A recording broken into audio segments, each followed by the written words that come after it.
as I was preparing to go do research in India when I was a postdoc at the University of Chicago in June of 1993, I was preparing to go in September, and I was at Chicago, and I went back to Penn, the University of Pennsylvania, where with my grad school friends, and one of them got LSD, and we all tried it together, and it was my first time trying LSD. I was 29 years old, and that was in so many ways. And it was very much the kind of religious experience that William James writes about in The Varieties of the Religious Experience. It was very much, you can go down the list. There's 33 features of spontaneous peak experiences, according to Abe Maslow. Do you know the book Religions, Values, and Peak Experiences? Yeah, it's a brilliant little book. I recommend that to all your listeners. Whether you're religious or atheist, please read Religions, Values, and Peak. It's a fascinating, it describes the psychology. So I had that psychology. Everything looked beautiful, like really beautiful. Dualisms were transcended. There was a sense of pervasive, meaningful. I mean, all the features. So not every, but So I had a full blown, deeply religious experience from that, and that kindled an extraordinary interest for many years in psychedelics. Now, I'm comfortable talking about it with you now. I sort of kept it hidden for a while in the 90s. Of course. But since Michael Pollan wrote his book, what's the title? How to Change Your Mind. Yes, thank you. Since Michael Pollan wrote How to Change Your Mind, and now there's all this research coming out on the benefits of psychedelics. The stigma's gone a bit. Exactly. The stigma's gone. That's right. But what I can say, so as here I am, a PhD in psychology, I instantly was like, okay, how do these things work? What are they doing to the brain? I read the cultural history. There's a fantastic book called Storming Heaven, A Cultural History of LSD. That was just thrilling to read. So I learned a lot about it. I grew mushrooms with my then girlfriend and as my postdoc. We explored them together. So I feel like that has all given me a much better understanding of religious experience, just as a psychologist. It has opened, on these drugs, sometimes you get sometimes get the feeling you're being contacted by alien intelligences. Like that did occasionally happen. So, even though I believe that's just a drug effect, if you at least have the experience of feeling like there are other dimensions of reality and there are other intelligences out there, then at least it becomes more plausible. Not that I don't think that is true, but I'm really open to the idea that it could be, that I really don't know. And the universe is certainly far weirder than we can possibly imagine. And boy, does it look weird as is. Yeah. I'm so glad you brought this up. And I promise, I have read all of your books for this. And we will, if we have time, we will get to my planned questions. But I wanted to test, I wanted to offer you it's not a hypothesis because I'm not an academic, a hunch that I have. You can still offer a hypothesis. Okay. You don't need a license. Thank you. Okay. My amateur hypothesizing is, so my friends who are male academic leaning people, what's happened in recent years is they have been taking psychedelics, and the psychedelics has made their previously often new atheisty materialist worldview, they've lost faith in that worldview. Yeah. And for a not insignificant proportion, they would say that then enables them to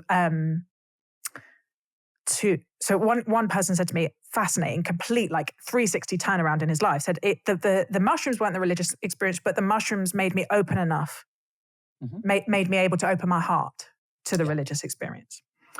And regular listeners will laugh because I'm always quoting Martin Buber, Blaise Pascal, or Ian McGilchrist. But sometimes I wonder if the heritage of my kind of charismatic conversion and then being immersed in the rituals and practice of both charismatic and contemplative Christianity has meant my kind of right hemispheric forms of attention. Basically, the idea of God seems plausible to me.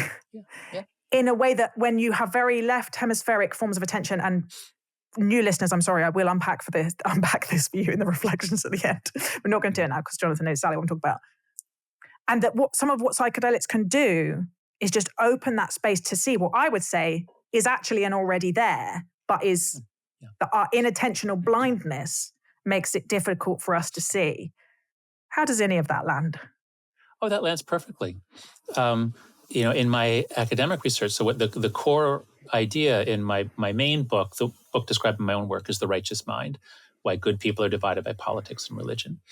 And the first principle of moral psychology is intuition comes first, strategic reasoning second.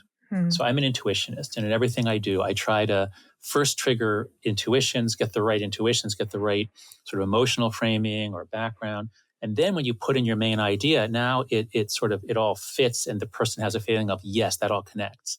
And this is why it's so hard to persuade people normally of political things, is that people don't take the time to look at it from the other person's point of view and build from where they are. Anyway, again, that's sorry, I always do this. I always do you ask me a question, I'll give you a little psychology first. Oh, actually, here, that's what I'm doing. That's That's great. I'm like, you ask me a question, and I'm like, okay, first let me build a little psychological bed for it, and now I'll put the baby in the bed. So, as a sort of, rationalist, science-oriented kid, the idea that, Jesus was was the Son of God, and he came about by man. I mean, this all seems so implausible to me. And when so when I thought about religion, it was within that framework that would lead one to be a new atheist, like just taking everything very literally. Didn't make sense to me. But having these experiences, having these experiences intuitively, emotionally, while also coming intellectually, I figured, it was only after I had those experiences, much after, that I did the research on religion about the evolution of religion. So perhaps when I encountered all that thinking about the evolution of religion, and if I had not had those psychedelic experiences in the 90s, I might not have been as receptive as I was. So I guess what I'm saying here is I totally see how psychedelics, what it feels like is it just shatters your constructs, and you then have to rebuild. And that actually right there is a definition of awe. I have a literature review paper with Dacre Keltner at UC Berkeley, where it was the first review paper on awe from a psychological perspective in 2003. And what we concluded from a lot of our reading of other people's theories was awe happens when two things happen. One is a perception of vastness. The second is a perception that you can't fit it into your existing constructs.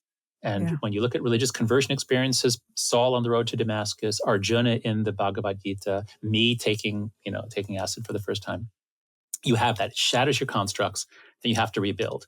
And I was like, wow, what just happened to me? I'm going to learn everything I can about this scientifically.